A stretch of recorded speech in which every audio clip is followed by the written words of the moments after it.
श्री शिवाय नमस्तुभयम। दोस्तों, आप सभी लोग जानते हैं कि 2 सितंबर 2025 यानी मंगलवार को पड़ रही है दशमी तिथि। और दोस्तों, यह वह तिथि है जो भाद्रपद मास में पड़ने वाली सबसे बड़ी तिथि दशमी तिथि है और इसका बहुत ही बड़ा और विशेष महत्व होता है। पूज्य गुरुजी ने कहा है कि अगर कभी भी मौका लग जाए तो आप लोगों को पीपल के पत्ते पर राम लिखकर बहुत छोटा सा उपाय करना है। इन दोनों का संयोग बहुत ही कम आता है। इसी के साथ में गुरुजी ने अपनी शिव पुराण कथा में बताया है कि इस दिन आपको एक पीपल के पत्ते पर राम वाला उपाय तो आपको अवश्य ही करना चाहिए, क्योंकि ऐसा दिन पूरे साल में सिर्फ एक ही बार आता है। और दोस्तों, आप सभी लोग जानते हो कि मंगलवार का अगर सबसे बड़ा कोई उपाय है तो वह पीपल के पत्ते पर राम वाला उपाय। तो दोस्तों, मंगलवार दशमी तिथि के दिन आप लोगों को इस पीपल के पत्ते पर राम लिखकर बहुत छोटा सा उपाय करना है। सारे लोग होंगे जिन लोगों ने इस उपाय को ना किया हो, मतलब पूरा साल निकल गया, उन्होंने किसी भी दिन इस पीपल के पत्ते पर राम वाला उपाय को ना किया हो। पर दोस्तों, आपके पास एक पहला मौका बचा हुआ है, जो कि 2 सितंबर 2025 मंगलवार दशमी तिथि के दिन है। इस दिन आप लोगों को इस वाले उपाय को जरूर कर लेना है। भले ही आपने पूरे महीने भर इस उपाय को ना किया हो, पर अगर आपने इस भाद्रपद महीने के मंगलवार दशमी तिथि के दिन अगर इस वाले उपाय को कर लिया तो आपको इस उपाय को करने का वह फल मिलेगा जिसकी आपने कभी कल्पना भी नहीं करी होगी। इसीलिए आप लोग इस वाले उपाय को एक बार जरूर कर लेना है, ताकि आप लोगों के हाथ से यह मौका ना जा सके और आपको इस उपाय को करने का फल मिल सके। दोस्तों, यह उपाय पंडित जी ने अपनी अभी की ही श्री शिव महापुराण की कथा में बताया है। जी, इस उपाय को आज हम आपको बहुत अच्छे से समझाने वाले हैं। इस वीडियो को देखने के बाद इस उपाय को समझने के लिए आपको कोई और वीडियो को देखने की जरूरत नहीं पड़ेगी। तो चलिए दोस्तों, उपाय को शुरू करते हैं। देखिए, इस भाद्रपद महीने के मंगलवार दशमी तिथि के दिन यह इतना खास होता है, इतना महत्वपूर्ण होता है। देखा गया है कभी कभी बड़े बड़े पूजा पाठ अनुष्ठान से जो मनोकामना पूर्ण नहीं होते, वह भाद्रपद महीने की मंगलवार दशमी तिथि के दिन एक छोटे से उपाय करने से ही आपकी मनोकामना पूर्ण हो जाती है। और बहुत सारे लोगों ने इस उपाय को किया भी है और उनको इस उपाय को करने का फल भी जरूर मिला है।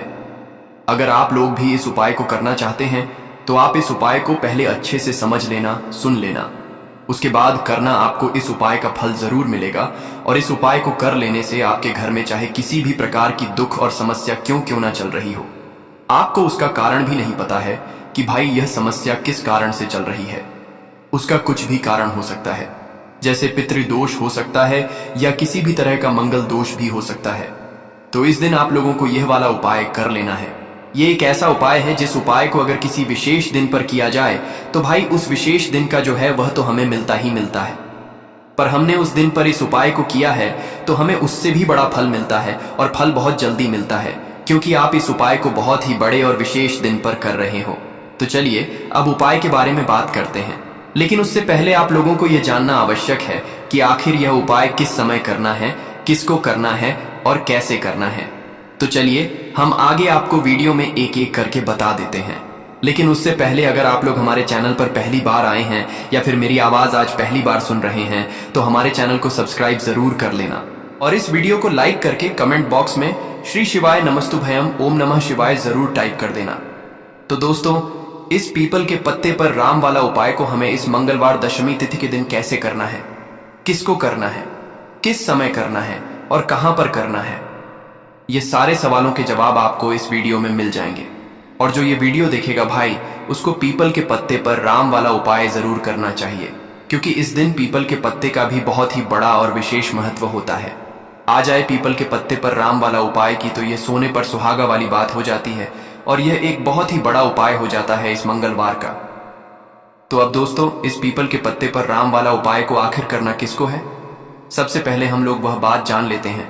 तो देखो, घर की जो बड़ी माताएं बहनें होती हैं, उन माताओं बहनों में से कोई भी एक बड़ी माता बहन इस वाले उपाय को कर सकती है।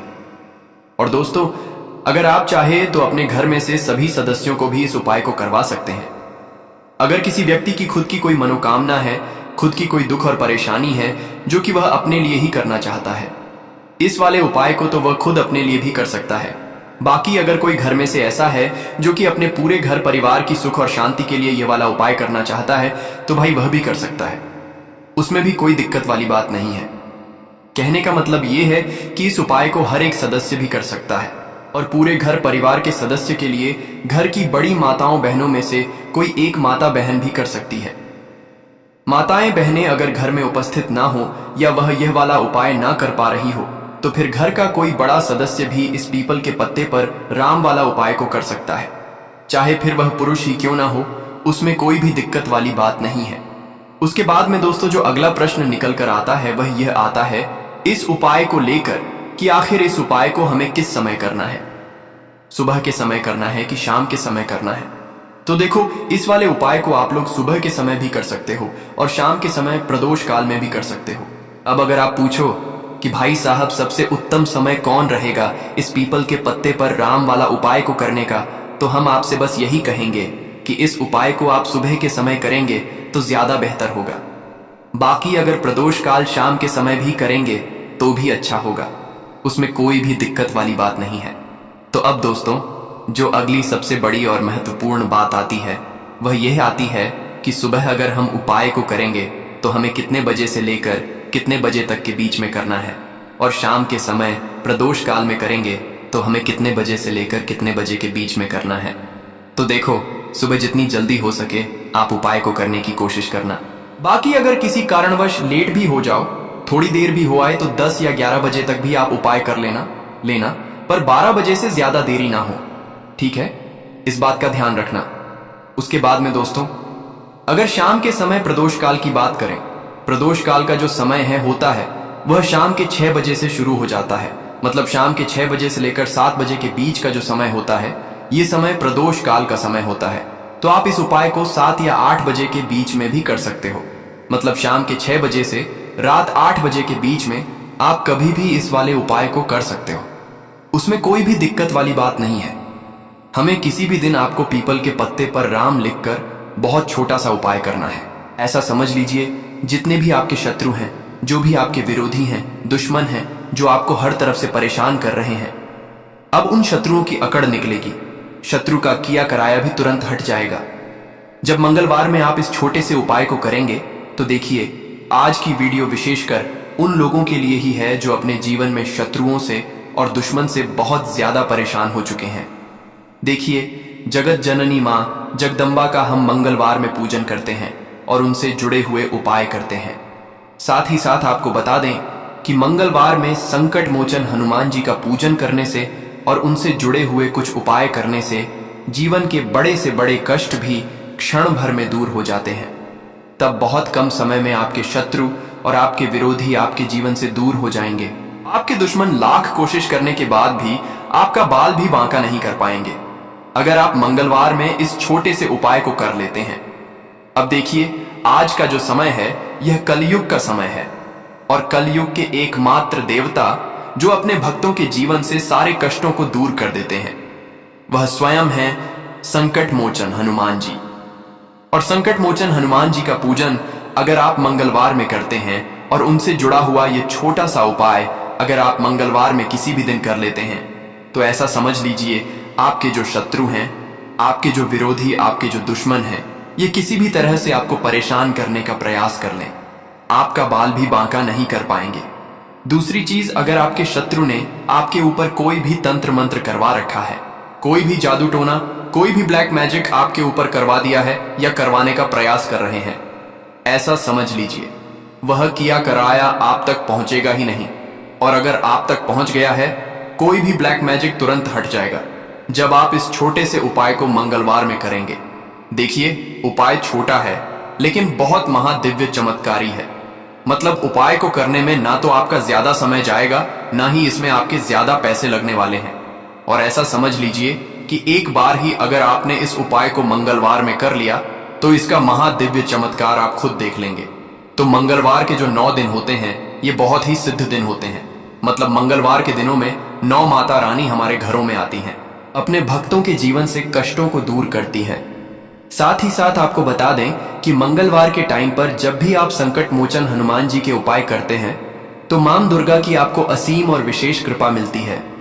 मां दुर्गा आपसे बहुत जल्दी प्रसन्न होती हैं और आपके सारे संकटों को वह दूर कर देती है, तो पीपल के पत्ते में और पीपल के पेड़ में होता है।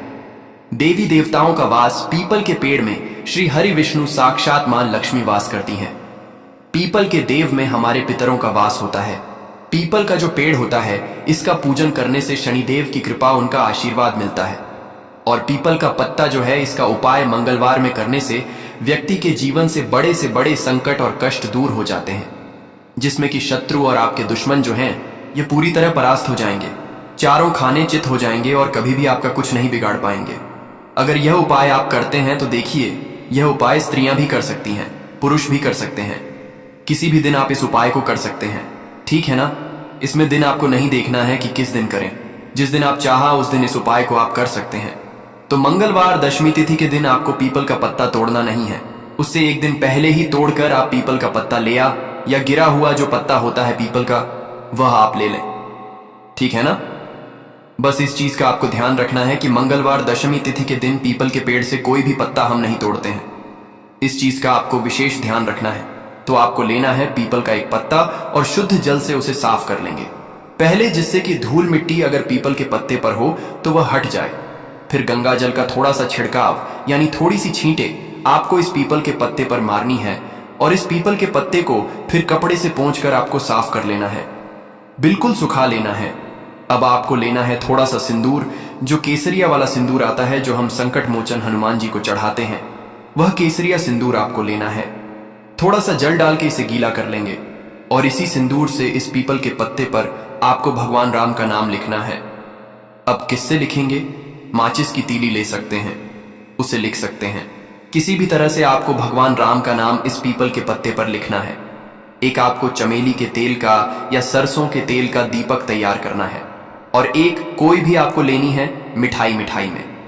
यहां पर आप बूंदी का प्रसाद ले सकते हैं, बेसन का लड्डू ले सकते हैं, और अगर आप इमरती ले लेते हैं तो यह और भी उत्तम है। देखिए, इमरती का जो भोग होता है, यह संकट मोचन हनुमान जी को बहुत ज्यादा प्रिय है। अब ये सारी चीजें लेकर आपको जाना है संकट मोचन हनुमान जी के मंदिर में। तो देखिए, सबसे पहले आपको संकट मोचन हनुमान जी के सामने यह दीप प्रज्वलित करना है जो आप लेकर के गए हैं। चाहे आपने चमेली के तेल का दीपक तैयार करा है या सरसों के तेल का। सबसे पहले दीपक आप जला देंगे, और दीप जलाने के बाद आपको जो पीपल का पत्ता आप लेकर के गए थे, वह पत्ता आपको संकट मोचन हनुमान जी को अर्पित करना है, वहां चढ़ाना है। और जो भी भोग में आप लेकर के गए हैं, चाहे आपने बेसन के लड्डू लिए, बूंदी का प्रसाद लिया, या फिर इमरती, जो भी कुछ आपने लिया है उसका भोग लगाना है। और संकट मोचन हनुमान जी से आपको प्रार्थना करनी है कि हे जगत का कल्याण करने वाले संकट मोचन हनुमान जी, संकटों को हरने वाले, मेरे जीवन से शत्रु और दुश्मनों को भी दूर कर दीजिए। शत्रु का किया कराया तंत्र मंत्र सब कुछ हट जाए, ऐसी कृपा मुझ पर कीजिए। इस तरह से आपको प्रार्थना करनी है, और 108 बार जय श्री राम, जय सीताराम, जय श्री राम, जय सीताराम, जय श्री राम, जय सीताराम, इस तरह से आपको जयकारा लगाना है। क्योंकि भगवान राम का नाम संकट मोचन हनुमान जी को सबसे ज्यादा प्रिय है, तो जयकारा लगा देंगे। और देखिए, अगर एक बार हनुमान चालीसा पढ़ पाए तो आप एक बार हनुमान चालीसा ऐसा जरूर पढ़ें, ठीक है ना। ज्यादा बार नहीं तो एक बार जरूर पढ़ें। जयकारा तो आपको बिल्कुल से लगाना है। और इस छोटे से उपाय को किसी भी दिन कर लीजिए, सुबह कर लीजिए, शाम को कर लीजिए, और किसी भी दिन, जैसे मंगलवार की तिथि जो होती है ना, ये बहुत बड़ी होती है, आप उस दिन भी इस उपाय को कर सकते हैं। जरूर से करें। शत्रुओं और दुश्मन, आपके जो विरोधी हैं, ये पूरी तरह चारों खाने चित हो जाएंगे, और आपका बाल भी वहां का नहीं कर पाएंगे। तो देखिए, इस उपाय को आप 9 दिन भी कर सकते हैं, 2-3 बार भी कर सकते हैं। अगर आप ज्यादा बार नहीं कर पा रहे हैं तो एक बार आपको इस उपाय को जरूर से करना चाहिए। प्रार्थना करते हुए यह जो 2 फूल वाली लौंग ही शहद संयुक्त, इससे आपको शिवलिंग पर अर्पित कर देनी है। आपकी जो भी समस्या होगी इस मंगलवार के दिन अवश्य ही समाप्त हो जाएगी। तो इस प्रकार से आपको पहला उपाय करना है। अब हम बात कर लेते हैं दूसरे उपाय के बारे में। देखो, यह उपाय आपके लिए सर्वश्रेष्ठ होने वाला है। देखिए, इस उपाय के लिए आपको मात्र 5 हरे मूंग के दाने आपको साबुत लेने हैं, खंडित नहीं होने चाहिए। इस बात का ध्यान रखें। और इसी के साथ मैं आपको एक तांबे के पात्र के अंदर अपने घर से शुद्ध जल ले लेना है। अब दोस्तों, इन सभी सामग्रियों को लेकर के आपको सीधे पहुंच जाना है भगवान शिव के मंदिर में। देखिए, इस उपाय को भी आप सुबह भी कर सकते हैं और शाम के समय में भी कर सकते हैं। देखिए, भगवान शिव के मंदिर में पहुंचने के बाद आपके पास जो 5 हरे मूंग हैं, उनमें से पहला जो हरा मूंग है, आपको शिवलिंग के सामने जो नंदी महाराज होते हैं और उनका जो पैर उठा हुआ होता है, वहां पर आपको पहला हरा मूंग समर्पित कर देना है और आपको ओम नमः शिवाय इस मंत्र का जाप कर लेना है। फिर आपको दूसरा हरा मूंग लेना है और शिवलिंग पर जो श्री गणेश जी वाला स्थान होता है, वहां पर आपको यह दूसरा हरा मूंग समर्पित कर देना है। यानी कि शिवलिंग के सीधे तरफ आपको यह दूसरा हरा मूंग समर्पित करना है और फिर आपको ओम नम शिवाय या फिर श्री गणेशाय नम इस मंत्र का जाप कर लेना है। तीसरा हरा मूंग का दान आपको भगवान शिव की सबसे प्रिय पुत्री माता अशोक सुंदरी वाले स्थान पर समर्पित करना होगा। शिवलिंग की जो जलाधारी होती है, जहां से जल बह करके आता है, उसी जलाधारी के बीच में जो कहीं कहीं उठी हुई लाइन होती है सांप की आकृति के रूप में, वहीं पर आपको तीसरा हरा मूंग समर्पित करना है और फिर आपको ओम नमः शिवाय इस मंत्र का जाप कर लेना है। अब दोस्तों, चौथा जो हरा मूंग है, उसे आपको भगवान कार्तिकेय जी का जो स्थान होता है शिवलिंग पर, वहां पर आपको ये चौथा हरा मूंग का दाना समर्पित कर देना है और आपको ओम नमः शिवाय इस मंत्र का जाप कर लेना है। अब दोस्तों, आपके पास जो 5वां और अंतिम हरा मूंग बचा हुआ है, उससे आपको उससे जल के पात्र के अंदर डाल देना है और इस हरे मूंग से युक्त जल से आपको भगवान शिव के शिवलिंग का अभिषेक कर देना है। जल आपको बिल्कुल धीरे धीरे समर्पित करते जाना है और लगातार आपको शिव महापुराण के मूल मंत्र श्री शिवाय नमस्तुभ्यम इस मंत्र का जाप करते रहना है। फिर आपको शिवलिंग के सामने बैठकर, यदि आप अपने बच्चों के लिए ये उपाय कर रहे हैं, यदि आप अपने बच्चों की बुद्धि ज्ञान और विवेक के लिए उपाय कर रहे हैं, तो उसके लिए आपको प्रार्थना कर लेनी है। या फिर व्यापार में वृद्धि करने के लिए ये उपाय कर रहे हैं, तो उसकी कामना करते हुए आपको प्रार्थना कर लेनी है।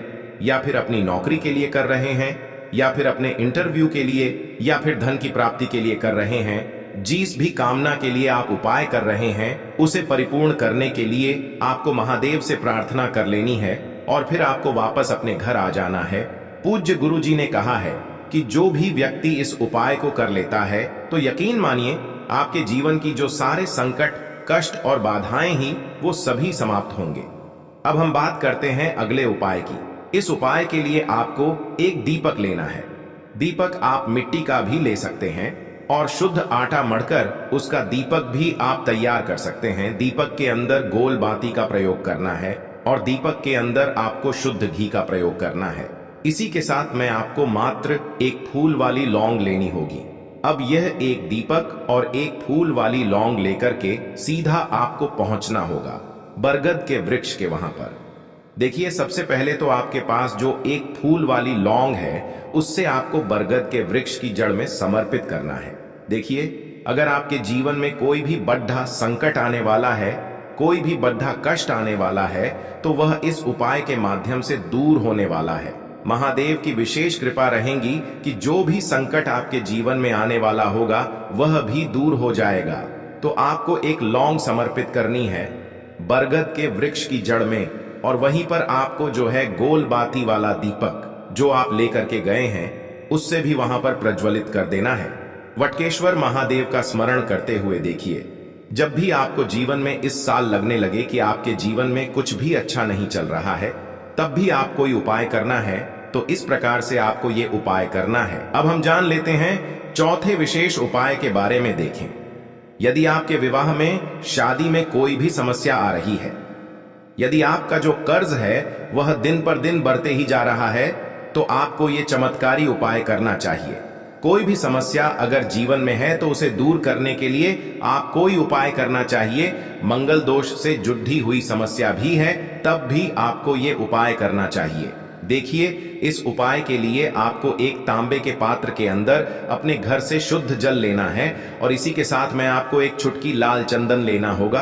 अब आपको क्या करना है कि जो लाल चंदन आपने लिया है, उसे आपको उससे जल के पात्र के अंदर डाल देना है और ये जल्द जो है आपको लाल चंदन से युक्त तैयार कर लेना है। और ये लाल चंदन से युक्त जल आपको भगवान शिव के मंदिर में लेकर के पहुंचना है। लेकिन ये उपाय भी आप सुबह से लेकर के शाम तक कर सकते हैं।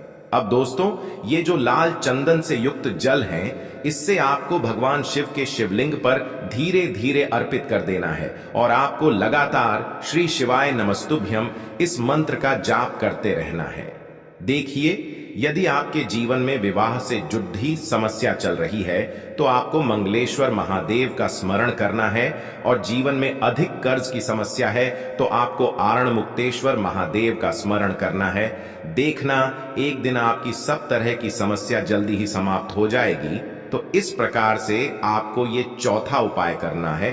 अब हम जान लेते हैं अंतिम और पांचवें उपाय के बारे में। देखिए, मंगलवार का दिन है और हनुमान जी भगवान शिव के रुद्र अवतार हैं, तो यह उपाय और भी खास हो जाता है।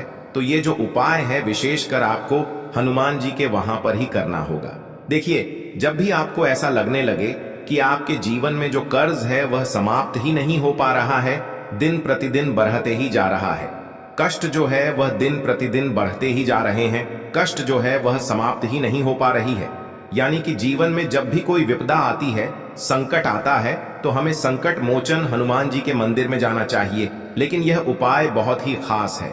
इस उपाय के लिए आपको एक चौमुख दीपक तैयार करना होगा। आपको एक दीपक लेना है, दीपक के अंदर 4 बातियां लगानी है। देखो, बाती के लिए आपको मोली वाला धागा आता है कलावा का, उसकी भी बना सकते हैं, या फिर आप सफेद रुई की जो बत्तियां हैं उन्हें भी बना सकते हैं। अब आपको लेना है एक कटोरी सरसों का तेल, और अब इस दीपक के अंदर या तो आपको चमेली का तेल डालना है, या फिर जो आपने एक कटोरी सरसों का तेल लिया है उसमें आपको सरसों का तेल डालना है, और इसी के साथ में आपको मात्र एक फूल वाली लौंग भी लेनी है। देखिए, अब जो ये दीपक है और लौंग है, इन दोनों का आपको हनुमान जी के मंदिर में लेकर के पहुंचना है। अब सबसे पहले तो ये जो चौमुखी दीपक है, इसे आपको हनुमान जी के सामने प्रज्वलित करना है। दीपक को प्रज्वलित करने के बाद आपको वहीं पर एक बार हनुमान चालीसा का पाठ करना है, या फिर आप आरणमोचक मंगल स्तोत्र का पाठ भी कर सकते हैं। अब आपके पास जो एक फूल वाली लोग है, उनसे आपको अपने सीधे हाथ में रखना है।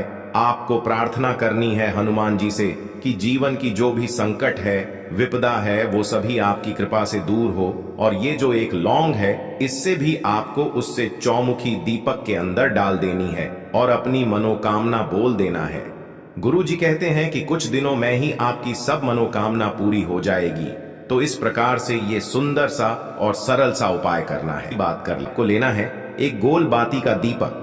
आप चाहें तो मिट्टी का ले सकते हैं, या फिर घर से शुद्ध आटा मढ़कर उसका दीपक आप तैयार कर सकते हैं। इसके बाद आपको लेना है शुद्ध गाय का घी। अगर वो नहीं है तो कोई भी देसी घी इस्तेमाल कर सकते हैं, जिससे आपको दीपक प्रज्वलित करना है। देखो, अब ये सब सामग्री लेकर आपको जाना है प्रदोष काल में आपके घर पर तुलसी जी के घेरे के पास में। देखो, ये उपाय तो आपको अवश्य करना है। देखो, वहां पहुंचकर सबसे पहले वो दीपक आपको प्रज्वलित कर देना है और ओम नमो भगवते वासुदेवाय नमः का 11 बार जाप करना है। उसके बाद आपको अपने सीधे हाथ में थोड़ी हल्दी लेकर उस दीपक में अपना नाम और गोत्र बोलते हुए डाल देना है। उसके बाद माता लक्ष्मी से आपको प्रार्थना करना है कि हे महालक्ष्मी, हमारी सभी दुख तकलीफों को दूर करो। हे महादेव, हमारे सब दुख कष्टों को खत्म करो। इस भाव गुरु जी ने कहा है। चावल के दाने खंडित नहीं लेने हैं, बिल्कुल साबुत होने चाहिए। उसके साथ में आपको लेना है एक बेलपत्र। बेलपत्र का भी एक नियम है, अगर आपके पास बेलपत्र नहीं है तो आप शिवलिंग से उठाकर उसको पुनः शुद्ध जल से धोकर इस्तेमाल कर सकते हैं। इस प्रकार आपको बेलपत्र लेना है। इसके बाद आपको एक लोटा जल लेना है। अब ये सब सामग्री लेकर आपको जाना है महादेव के मंदिर में। देखो, अब आपको उत्तर साइड में खड़े हो जाना है और सबसे पहले आपको एक बेलपत्र अपने हाथ पर और 11 चावल दाने रखकर शिवलिंग के ऊपर अपना नाम और गोत्र बोलते हुए समर्पित कर देना है और ओम नमः शिवाय श्री शिवाय नमस्तुभ्यं का लगातार जाप करना है। अब आपको जो एक लोटा जल साथ में लेकर आए थे, उसे धीरे धीरे बेलपत्र और चावल दाने के ठीक ऊपर आपको समर्पित करते जाना है और शिव